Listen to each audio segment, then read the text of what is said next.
Hello दोस्तों, welcome to my channel PR knowledge centre. स्वागत है आप लोग का हमारे चैनल पे। तो हम आपके लिए लाए हैं विजन आइज का मैगजीन अक्टूबर मंथ का, जो कि लगभग कंप्लीट हो चुका है। इसमें सारे टॉपिक हम लोगों ने कंप्लीट कर लिए हैं, जिसमें polity and governance, international relation कर लिया हम लोगों ने, इकोनॉमी भी कर लिया अक्टूबर मंथ का, और ये सिक्योरिटी भी कर डाला, और साथ ही साथ इन्वायरमेंट, साइंस एंड टेक्नोलॉजी और सोशल इश्यूज भी हो चुका है, और कल्चर भी हो चुका है। तो अभी बचा है एथिक्स, स्कीम इन न्यूज़, और सुर्खियों में रहे स्थल और सुर्खियों में रहे व्यक्ति। बस ये 4 टॉपिक हैं, इसको हम एक वीडियो में कंप्लीट कर देंगे। तो आपका अक्टूबर मंथ का पूरा का पूरा कंप्लीट हो जाएगा और इसका प्ले लिस्ट मिल जाएगा। तो आप उसको जाके रिवीजन कर लीजिएगा। साथ ही साथ हमारे चैनल पर डेली यूपीएससी के टेस्ट कराए जाते हैं, उसको करिए, और उसके पीडीएफ और मैगजीन के पीडीएफ सब कुछ आपको, बहुत सारे कंटेंट आपको हमारे टेलीग्राम लिंक पे मिलेंगे, और टेलीग्राम का लिंक मिलेगा हमारे कमेंट बॉक्स, डिस्क्रिप्शन बॉक्स में से, ठीक है। तो चलिए हम अपने टॉपिक पे तरफ आगे बढ़ते हैं। एथिक्स का हम देखते हैं क्या क्या है एथिक्स के लिए। तो महात्मा गांधी और करुणा। तो हाल ही में संयुक्त राष्ट्र के पूर्व महासचिव बान की मून ने करुणा के संबंध में महात्मा गांधी के विचारों के महत्व पर प्रकाश डाला। उन्होंने कहा कि महात्मा गांधी ने संयुक्त राष्ट्र चार्टर की स्थापना से पहले अम, इसके सिद्धांतों को अपने जीवन में अपनाया और इसका पालन किया। गांधी जी ने Nelson Mandela, Martin Luther king junior जैसे वैश्विक नेताओं को भी प्रेरित किया। निसंदेह महात्मा गांधी के सभी प्रमुख मूल्य जैसे अहिंसा, सत्य, शांति और समावेशिता भी करुणा की ठोस बाह्य अभिव्यक्तियां हैं। करुणा के मुख्य घटक हैं। करुणा क्या है, पहले जानते हैं। करुणा के मुख्य घटक में संज्ञानात्मक समानुभूति है, भावनात्मक है, प्रयोजन प्रेरक। इसमें जैसे समानुभूति है, दूसरों की पीड़ा के प्रति जागरूक होना। भावनात्मक सहानुभूति, चिंता, बहुतिपूर्ण चिंता, दूसरों के दुख के प्रति सहानुभूति, सरोकार, भावनात्मक रूप से प्रभावित होना। प्रयोजन में है दूसरों को पीड़ा से राहत दिलाने की मंशा। प्रेरक में पीड़ा को दूर करने के लिए मदद करने की तत्परता। करुणा क्या है, दूसरे के दुख के कारण उत्पन्न होने वाली भावना, जिसमें उस दुख को कम करने की इच्छा भी जागृत होती है, और सहानुभूति और समानुभूति से अलग होती है। सिंपैथी किसी दूसरे के दुख या पीड़ा के प्रति दया, दुख की भावना है, जबकि समानुभूति है दूसरे की व्यक्ति के दुख दर्द को महसूस करना। तो वहीं करुणा दूसरे के दुख को कम करने की इच्छा के साथ साथ सहानुभूति, समानुभूति दोनों का संयोजन है। ये एक सार्वभौमिक नैतिकता है, और सांस्कृतिक, धार्मिक और वैचारिक सीमाओं से कहीं बढ़कर है। महात्मा गांधी के कौन-कौन से प्रमुख मूल्य करुणा को बढ़ावा देते हैं, देखते हैं। जैसे सत्याग्रह, यह दूसरों को चोट पहुंचाए बिना अपने अधिकारों को सुरक्षित करने का तरीका है। गांधी जी का सत्याग्रह से ब्रिटिश जागीरदारों व जमींदारों द्वारा नील की खेती करने वाले किसानों के निर्मम शोषण के लिए को देखने के बाद करुणा से प्रेरित हुआ था। महात्मा गांधी ने अपना पहला सत्याग्रह साल 1917 में बिहार के चंपारण से शुरू किया था। समानता है, गांधी जी ने अस्पृश्यता को एक अभिशाप माना और भेदभाव के शिकार हुए लोगों के प्रति उनकी करुणा ने उन्हें के खिलाफ लड़ने हेतु प्रेरित किया। उन्होंने महिला सशक्तिकरण के लिए भी काम किया और महिलाओं को त्याग तथा अहिंसा की प्रतिमूर्ति बताया। मानवता के प्रति सम्मान, गांधी जी के मन में अत्याचारियों के प्रति भी दया थी, और उन्होंने कभी भी अंग्रेजों से नफरत नहीं की। दया है, गांधी जी को शाकाहार को अपना जीवन दर्शन बनाया था और नैतिक आधार पर जानवरों के वध की निंदा करते थे। उनका कहना था कि चिकित्सकीय सलाह के बावजूद मैं भूख से मरना पसंद करूंगा, लेकिन जानवरों का मांस नहीं खाऊंगा।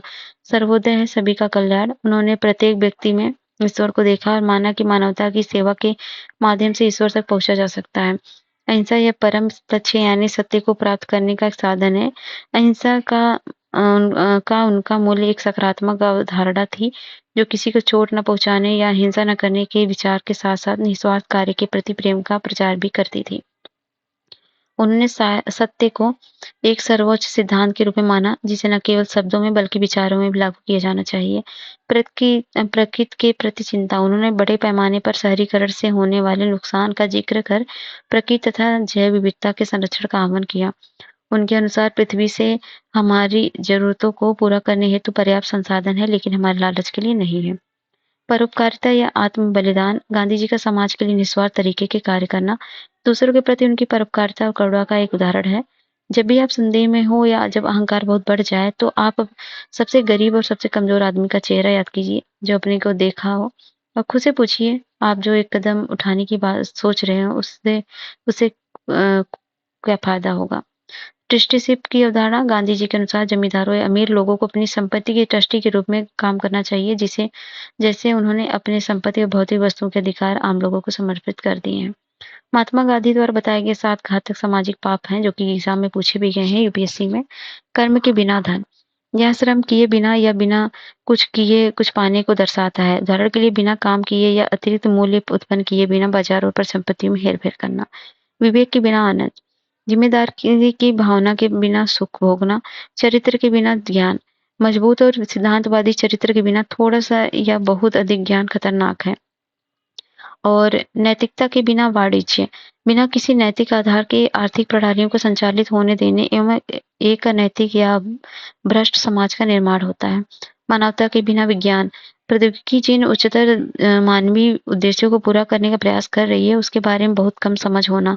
त्याग के बिना धर्म, सामाजिक समस्याओं को निपटने की कोशिश किए बिना केवल धर्म के सामाजिक मुखौटे पर चलना। सिद्धांत विहीन राजनीति, अच्छी और बुरी राजनीति के बिना के बीच का अंतर सिद्धांतों तथा इसमें शामिल लोगों के उद्देश्य में निहित है। करुणा के संबंध महात्मा गांधी के विचार की समकालिक प्रासंगिकता क्या है? जलवायु संकट का समाधान करना, जैसे प्रकृति के साथ सामंजस्य बिठाकर जीवन जीने का गांधी जी का दर्शन जलवायु संकट से निपटने में विशेष रूप से प्रासंगिक है। समकालीन संघर्ष का समाधान, पाप से नफरत करो, पापी से नहीं। इस संबंध में उनका दृष्टिकोण मानवीय गरिमा को बनाए रखते हुए उन लोगों के साथ जुड़ने के लिए एक समरूप रेख प्रदान करता है जिसमें हम सहमत हों।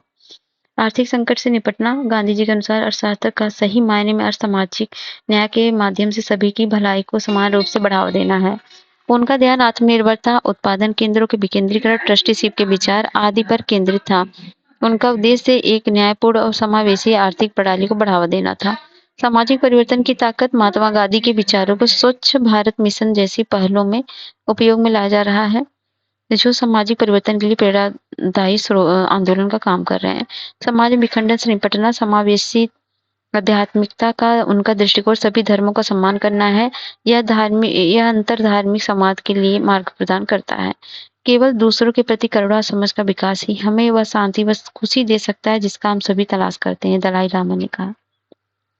करुणा को आत्मसात करने के लिए आगे की राह में बचपन से ही करुणा को आत्मसात करना, जैसे सहायता और प्रेरणा प्रदान करने से बच्चों में दूसरों के प्रति जुड़ाव की भावना विकसित करने में मदद मिलती है और उन्होंने भविष्य में दयालु व्यक्ति या नेतृत्वकर्ता बनने में मदद मिलेगी। सामाजिक उत्तरदायित्व को बढ़ावा देना, इसमें सामाजिक क्षेत्रों के समक्ष आने वाली चुनौतियों को समझना, उनके समाधान के लिए पहले शुरू करना है। आत्म करुणा का अभ्यास करना, दूसरों को पीड़ा और भावनाओं को समझने में सक्षम होने के लिए सबसे पहले खुद की पीड़ा और भावनाओं को विचार करना चाहिए। गलतियां और असफलताओं को स्वीकार करना, धैर्य रखना और दूसरों तथा खुद की गलतियों के लिए क्षमा करने पर ध्यान केंद्रित करने पर बल देना चाहिए। निष्कर्ष, महात्मा गांधी के मूल्य परिवर्तन के लिए प्रेरक के रूप में अत्यधिक प्रभावी बने हुए हैं, जो करुणा, समानता, प्रगति या युक्त भविष्य प्राप्त करने के लिए ज्ञान से सुसज्जित और सशक्त नागरिकों की एक पीढ़ी को तैयार करते हैं। उनकी मान्यताएं वर्तमान चुनौतियों से निपटने में भारत के साथ साथ पूरे विश्व को भी प्रेरित करती है। अपनी नैतिक क्षमता का परीक्षण कीजिए। हाल ही में आप जैसे ही इसका केस स्टडी मान लीजिए और इसका आंसर आप बताइएगा। हाल ही में आप योग्यता आधारित प्रतियोगी परीक्षा के माध्यम से प्रखंड विकास अधिकारी के पद पर चयनित हुए हैं। अपनी पढ़ाई के उद्देश्य पर आप अपने पैतृक गांव से दूर एक महानगर में चले गए थे। रिजल्ट की घोषणा के बाद 5 वर्षों के बाद आप अपने गांव जाने का फैसला करते हैं। वहां पहुंचकर आप अपनी मौसी से मिलते हैं, जो 1 वर्ष पहले विधवा हो गई थी। आपने देखा कि उनके साथ भेदभावपूर्ण व्यवहार किया जा रहा है, जैसे कि उनके पारिवारिक समारोह में शामिल नहीं होने दिया जाता, रसोई घर के मुख्य क्षेत्र में प्रवेश करने पर प्रतिबंध है। इससे परेशान होकर आपने अपने माता-पिता से बात करने का फैसला किया। उन्होंने आपको बताया कि वहाँ की ग्रामीण विधवा महिलाओं को अपशगुन मानते हैं और उनसे दूरी बनाए रखते हैं। 21वीं सदी से आपके गांव और अपने घर में ऐसी मान्यताएं मौजूदगी ने आपको परेशान कर दिया है। ऊपर के स्टडी के आधार पर निम्नलिखित उत्तर दीजिए। जैसे करुणा को परिभाषित करते हुए सुझाव दीजिए कि दूसरों के प्रति करुणा के गुणों को आत्मसात करने में भेदभावपूर्ण सामाजिक समस्याओं से निपटने में कैसे मदद मिलेगी। इसमें शामिल प्रमुख हितधारकों की पहचान कीजिए और समाज के प्रति उनकी जिम्मेदारी पर चर्चा कीजिए। आप सुनिश्चित करने के लिए क्या कदम उठाएंगे आपके गांव से ऐसी मान्यताएं खत्म हो जाएं। सुर्खी में रहे व्यक्तित्व में रतन नवल टाटा के बारे में जान लें। तो हाल ही में रतन टाटा इनका निधन हो गया, तो पता ही होगा। और एक ऐसे प्रभावी व्यवसायिक दिग्गज थे जिन्होंने करिश्माई और परिवर्तनकारी नेतृत्व कौशल के लिए जाना जाता है। उनकी असाधारण विशिष्ट सेवाओं के लिए उन्हें पद्म भूषण 2000 में और पद्म विभूषण 2008 में सम्मानित किया गया था। प्रारंभिक जीवन 28 दिसंबर 1937 मुंबई में। स्नातक उन्होंने कार्नेल विश्वविद्यालय से आर्किटेक्चर एवं स्ट्रक्चरल इंजीनियरिंग में ग्रेजुएशन की डिग्री हासिल की थी। इसके बाद हार्वर्ड बिजनेस स्कूल में एडवांस मैनेजमेंट प्रोग्राम कोर्स भी किया था। और करियर भारत लौटने के बाद आईबीएम में उन्हें जॉब ऑफर की थी, लेकिन उन्होंने जेआरडी टाटा के आग्रह पर 1962 में टाटा इंडस्ट्री में शामिल होने का फैसला किया। रतन टाटा के जीवन के बारे में जाने तो सादगी भरा जीवन था, अनुकूलशीलता और दृढ़ निश्चय था, दूरदर्शिता उनकी रणनीति में सोच की बदौलत टाटा समूह का पूरे विश्व में विस्तार किया। और सहानुभूति उनके नेतृत्व में टाटा ट्रस्ट ने अपने परोपकारी कार्यों का विस्तार किया और समाज के प्रति कारपोरेट जिम्मेदारियों की गहरी भावना को दर्शाया। रतन टाटा से महत्वपूर्ण सबक आप करुणा पूंजीवाद सीख सकते हैं, कारपोरेट सामाजिक उत्तरदायित्व को, सामाजिक कल्याण में योगदान को, और जैसे कि उन्होंने कैंसर के अस्पताल की बहुत सारी स्थापनाएं करवाई थी। व्यवसायिक नैतिकता, वे नैतिक नेतृत्व में दृढ़ विश्वास रखते थे। वो अल्पकालीन लाभ की तुलना में मजबूत नैतिक सिद्धांतों, सत्यनिष्ठा और सामाजिक कल्याण को अधिक प्राथमिकता देते थे। और उन्होंने इस बात पर जोर दिया कि व्यवसाय का मतलब केवल पैसा कमाना नहीं, बल्कि ग्राहकों और हितधारकों के नैतिक रूप से सही काम करना भी है। उद्यमिता को बढ़ावा देना, उन्होंने कई उभरते स्टार्टअप्स में निवेश किया, जैसे कैशकरो, स्नैपडील, ओला, कैब्स, डॉग स्पॉट, डिबॉक्स आदि। इसमें देश में नवाचार की संस्कृति को प्रोत्साहन मिला। संधारिता को बढ़ावा, टाटा समूह ने 2045 तक नेट जीरो उत्सर्जन हासिल करने का लक्ष्य निर्धारित किया है। और पेटा इंडिया द्वारा रतन टाटा को उनकी अविन्या कॉन्सेप्ट कार में वीगन इंटीरियर के उपयोग के लिए जो है एक क्राउड फ्रेंडली फ्यूचर्स अवार्ड में सम्मानित किया गया था। ठीक है, ठीक है। ग्लोबल फुटप्रिंट, उनके नेतृत्व में टाटा समूह ने जगुआर, लैंड रोवर और कोरस जैसी कंपनियों का अधिग्रहण कर टाटा समूह का अंतर्राष्ट्रीय स्तर पर विस्तार किया। उनके वैश्विक मंच पर टाटा समूह एवं देश की स्थिति मजबूत की। ठीक है, निष्कर्ष है, रतन टाटा का जीवन नैतिक नेतृत्व का प्रतीक था, जिसमें उन्हें करुणा, मजबूत नेतृत्व, विनम्रता, दृढ़ता जैसे मूल्यवान सबक प्राप्त होते हैं। उन्होंने एलजीबीटीक्यू को समान अवसर देने से लेकर टाटा समूह की कंपनियों में कई सुधार किए। इसलिए रतन टाटा का जीवन युवाओं, व्यवसायों और सिविल सेवकों आदि सहित सभी वर्गों के लिए मूल्यवान सबक और अंतर्दृष्टि प्रदान करता है। तो इनसे हम बहुत सारी चीजें सीख सकते हैं, जो अपने लाइफ में एथिक्स को बढ़ाने में इम्प्लीमेंट कर सकते हैं। तो ये है सुर्खियों में स्कीम्स के बारे में, न्यूज स्कीम्स इन न्यूज में क्या क्या है। तो पीएम राष्ट्रीय कृषि विकास योजना तो क्या है, हाल ही में केंद्रीय मंत्रिमंडल ने कृषि किसान कल्याण मंत्रालय के तहत संचालित सभी केंद्र प्रायोजित योजनाओं को 2 मुख्य योजनाओं के तहत लाने को मंजूरी दी है। तो ये कौन सी है, एक प्रधानमंत्री राष्ट्रीय कृषि विकास योजना है, दूसरा कृषि उन्नति योजना है। तो देखेंगे इनके बारे में, देख लीजिएगा थोड़ा सा। और कृषि उन्नति योजना है ये क्या है, ठीक है।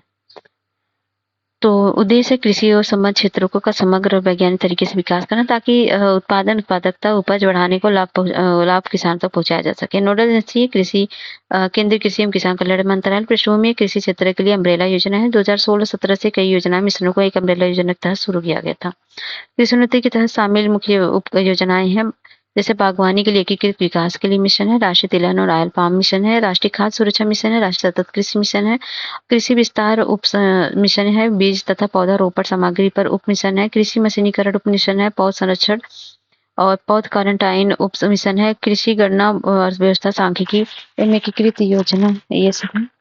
और कृषि के लिए राष्ट्रीय गवर्नेंस योजना है। पूर्वोत्तर क्षेत्र के लिए जैविक मूल्य श्रृंखला विकास मिशन है। प्लेस न्यूज में देखते हैं, सुर्खी में रहे स्थल, देख लीजिए। ये देखिए लद्दाख है न्यूज में, क्योंकि राष्ट्रीय वन्यजीव बोर्ड की एक स्थायी समिति ने काराकोरम वन्यजीव अभ्यारण्य से गुजरने वाले प्रमुख सड़क खंडों को मंजूरी दी है। उत्तराखंड के पिथौरागढ़ में मियावाकी पद्धति का उपयोग कर 8000 फीट की ऊंचाई पर तैयार किए गए घने वन में 93% सफलता हासिल कर रही है। और बिहार है, बिहटा बिहार का पहला शुष्क पतन या ड्राई पोर्ट है, जिसमें अंतर्देशीय कंटेनर डिपो के नाम से भी जाना जाता है। ये पटना के निकट स्थित है। इधर का कंप्लीट कर लेते हैं। बिहार के बाद ये है असम का, चलिए ये राष्ट्रीय, इसको देख लेते हैं। बिहार में है राष्ट्रीय बाघ संरक्षण प्राधिकरण कैमूर वन्यजीव अभ्यारण्य को बिहार के दूसरे टाइगर रिजर्व के रूप में विकसित किया गया है। मणिपुर जो है सेनापति जिले के पूरल गांव की पामई नागा जनजाति के अपने क्षेत्र में जंगली जानवरों और पक्षियों के शिकार, जाल बिछाने और मारने पर प्रतिबंध लगा दिया गया है। पश्चिम बंगाल है, दार्जिलिंग के पद्ममसा डूब हिमालयन चिड़ियाघर के रेड पांडा कार्यक्रम को बाजा मतलब वर्ल्ड एसोसिएशन ऑफ जू एंड एक्वेरियम संरक्षण पुरस्कार 2024 के लिए फाइनलिस्ट के रूप में चुना गया है। असम में हाल ही में एशियाई गोल्डन कैट को असम के मानस राष्ट्रीय उद्यान में देखा गया है। कैप्टिव ब्रीडिंग वाले 9 पिग्मी होंग को असम का मानस राष्ट्रीय उद्यान को प्राकृतिक परिवेश के रूप में मुक्त कर दिया गया है। असम के बाढ़ प्रभावित बोरचिला क्षेत्र की महिलाएं जलकुंभी को पर्यावरण अनुकूलन उत्पादों में बदल रही हैं। साथ ही स्वच्छ भारत मिशन शहरी के तहत रोजगार का सृजन कर रही हैं। राष्ट्रीय वन्यजीव बोर्ड ने असम के हिल्लोपगपार गिब्बन अभयारण्य में तेल की खोज के लिए की गई अपनी स्वीकृति को फिलहाल के लिए स्थगित कर दिया है। गौरतलब है कि ये हल्लोंगापार अभयारण्य उलांस गिब्बन का पर्यावास है। राष्ट्रीय वन्यजीव बोर्ड की स्थायी समिति ने लद्दाख में, तो बताया मैंने, राजस्थान के बारे में बताया तो बस्टर्ड रिकवरी प्रोजेक्ट के अंतर्गत जैसलमेर स्थित नेशनल ब्रीडिंग सेंटर में ग्रेट इंडियन बस्टर्ड का कृत्रिम गर्भाधान किया गया है। मेटा और इंडिया एआई ने आईआईटी जोधपुर में सेंटर फॉर जनरेटिव एआई सृजन का अनावरण किया है। और है गुजरात, केंद्रीय मंत्रिमंडल गुजरात के लोथल में राष्ट्रीय समुद्री विरासत परिसर के विकास को मंजूरी दी है। और ये है झारखंड, प्रधानमंत्री नरेंद्र मोदी ने रूस के कजान में आयोजित ब्रिक्स शिखर सम्मेलन के रूस के राष्ट्रपति व्लादिमीर पुतिन के सोहराई पेंटिंग उपहार में दी है। और नेक्स्ट है ये झारखंड केरल का। केरल की इडुक्की में किसान फसलों पर टिड्डियों के हमले खतरे सामना कर रहे हैं। और ये आंध्र प्रदेश का, आंध्र प्रदेश के पालनाडु जिले के अमरावती मंडल के धरनीकोटा गांव में एक ब्राह्मी अभिलेख मिला है। और सुर्खी मेरे स्थल में है वर्ल्ड की बात करें, विश्व की, तो अल्बानिया, भारत में अल्बानिया के साथ अपने राजनयिक संबंधों को बढ़ावा के लिए अल्बानिया में एक नए मिशन की शुरुआत की है। और यूक्रेन, रूस ने यूक्रेन के स्नेक आइलैंड पर मिसाइल हमला किया और इस आइलैंड को जमीनी आइलैंड के नाम से जाना जाता है। ये काला सागर में स्थित है। ब्लू लाइन है, संयुक्त राष्ट्र ने कहा कि इजरायली सेना ने ब्लू लाइन के पास संयुक्त राष्ट्र के शांति सैनिकों पर गोलाबारी की। कजाकिस्तान की हाल ही में कजाकिस्तान विद्युत उत्पादन बढ़ाने के लिए अपना पहला परमाणु ऊर्जा संयंत्र बनाने के लिए प्रस्ताव जन्म संग्रह कराया। टाइटन द्वीप है, यहाँ पर देख सकते हैं, यहाँ पर और उपग्रह के लिए एक हालिया चित्रों के टाइटन द्वीप पर चीन द्वारा एक महत्वपूर्ण सैन्य निर्माण का पता चला है। कांगो बेसिन आप देख रहे हैं, यह हालिया अध्ययन के अनुसार चॉकलेट की बढ़ती मांग और वनों की कटाई के कारण कांगो बेसिन में कोको की खेती में काफी उछाल आया है। दक्षिण Africa heritable human genome editing को अनुमति देने वाला पहला देश बना है। मलावी, भारत के राष्ट्रपति ने मलावी की यात्रा की है। और मार्टानिया, भारत के राष्ट्रपति ने मार्टानिया की यात्रा की है। कोलंबिया, भारत ने कोलंबिया के साथ ऑडियो विजुअल सह निर्माण समझौते पर हस्ताक्षर किया है। और अल्जीरिया है, हाल ही में भारत के राष्ट्रपति ने अल्जीरिया की यात्रा की है। फॉकलैंड द्वीप समूह और जिब्राल्टर, यूनाइटेड किंगडम ने विदेश मंत्री ने स्पष्ट की है कि फॉकलैंड द्वीप समूह और जिब्राल्टर के मामले में ब्रिटेन की संप्रभुता को कोई समझौता नहीं किया जा सकता है। ये सारी चीज विश्व के हैं, तो एक बार मैप में इसको अच्छे से देख लीजिएगा। पर्सनालिटीज न्यूज है, तो व्यक्ति हैं के बारे में जानते हैं। रानी दुर्गावती 1524 से 1564 तक थी। गढ़ा कटंके के गोंड साम्राज्य की रानी दुर्गावती को 500वीं जयंती पर याद किया गया। इनके बारे में, इनका जन्म बांदा जिले उत्तर प्रदेश के कालिंजर में हुआ था। महोबा के चंदेल राजवंश की वंशज और मुगल सम्राट अकबर की समकालीन थी। प्रमुख योगदान है, पति की मृत्यु के बाद गोंड साम्राज्य की सत्ता संभाली। फारसी भाषा में तारीखी फरिश्ता के अनुसार रानी दुर्गावती ने मालवा के शासक बाज बहादुर का सामना किया और रानी विद्या की संरक्षक थी और आचार्य विठलनाथ को गढ़ में पुष्टिमार्ग पंथ पीठ की स्थापित करने की अनुमति इन्होंने दी थी। रानी ने रानी ताल और चेरी ताल, अदर ताल जैसे जलाशयों का निर्माण कराया। समकालीन मुगल सूबेदार अब्दुल मजाद खां को खिलाफ अपनी मृत्यु तक संघर्ष किया और अपने राज्य की रक्षा की। मुगलों के साथ रानी के संघर्ष का उल्लेख अकबर के इतिहासकार अबुल फजल और अन्य फारसी लेखकों ने किया है। दूरदर्शी नेतृत्व साथ देखें तो उन्होंने शासन में दूरदर्शिता दिखाई और अपने राज्य की आधारभूत संरचना को जो है बेहतर बनाया और सांस्कृतिक विविधता को बढ़ावा दिया। उन्होंने राज्य और सेना पर बहादुरी नेतृत्व किया। और है रानी चेन्नम्मा 1778 से 1829 तक। 1824 में रानी चेन्नम्मा ने ब्रिटिश शासन को खिलाफ एक ऐतिहासिक जीत हासिल की थी और इस जीत की 200वीं वर्षगांठ के उपलक्ष्य में हर स्मारक डाक टिकट जारी किया गया। रानी चेन्नम्मा जाने तो जन्म कर्नाटक के बेलगावी जिले के ककाती गांव में हुआ था। उनका विवाह देसाई राज्य के राजा मल्लसर से हुआ था। वह इस प्रकार गिद्दूर की रानी बन गई थी। अपने पति इकलौते पुत्र की मृत्यु के बाद उन्होंने एक अन्य बच्चे को शिवलिंगप्पा को गोद लिया था। उन्हें अपना उत्तराधिकारी घोषित किया था। हालांकि ब्रिटिश ईस्ट इंडिया कंपनी ने डॉक्ट्रिन ऑफ लैप्स के तहत उन्हें उत्तराधिकार स्वीकार नहीं किया और उन्हें वह सिद्धांत उस समय व्यवहारिक रूप से लागू भी नहीं हुआ था। कित्तूर विद्रोह 1824 के बारे में जाने तो ब्रिटिश औपनिवेशिक शासन के खिलाफ पहला भारतीय सशस्त्र विद्रोह माना जाता है और साथ ही महिलाओं के नेतृत्व में सबसे शुरुआती उपनिवेश विरोधी संघर्षों में से एक था। 1824 में हुई इस लड़ाई में ब्रिटिश हार गए थे, लेकिन बाद में रानी चेन्नम्मा को पकड़ लिया गया और 1829 में बैलहोंगल किले में कैद कर उनकी मृत्यु हो गई। नेक्स्ट है राजा रवि वर्मा 1848 से 1906 तक का। तो इनके बारे में जाने चलिए। तो ये प्रख्यात आधुनिक भारतीय कलाकार राजा रवि वर्मा को उनकी पूरी तिथि 2 अक्टूबर पर याद किया गया। राजा इनके बारे में जाने तो ये त्रवणकोर केरल के महाराजाओं के परिवार से थे। उन्हें राजा कहकर संबोधित किया जाता है। उन्हें आधुनिक भारतीय कला का जनक कहा जाता है। उन्होंने तैल चित्रण और यथार्थवादी जीवन अध्ययन की पश्चिमी कला में निपुणता प्राप्त की। उन्होंने भारतीय पौराणिक कथाओं के विषय पर आधारित चित्रों, रामायण महाभारत जैसे लोकप्रिय महाकाव्यों के प्रकरणों को चित्रित किया। सर्वाधिक प्रसिद्ध कृतियां हैं दमयंती, हंस से बात करती हुई, शकुंतला दुष्यंत की तलाश में, नायर महिला अपने बालों को सजाती हुई तथा शांतनु मत्स्यज्ञ था। पुरस्कार 1904 में तत्कालीन वायसराय लॉर्ड कर्जन ने ब्रिटिश सम्राट की ओर से उन्हें कैसरे हिंद स्वर्ण पदक से प्रदान किया था। इस पुरस्कार के लिए दिए गए प्रशस्ति पत्र में उनके नाम के आगे पहली बार राजा पद उत्कीर्ण किया गया था। नेक्स्ट है श्यामजी कृष्ण वर्मा 4 अक्टूबर 1857 से 30 मार्च 1923 तक थे। तो प्रधानमंत्री ने स्वतंत्रता सेनानी श्यामजी कृष्ण वर्मा को उनकी जयंती याद किया।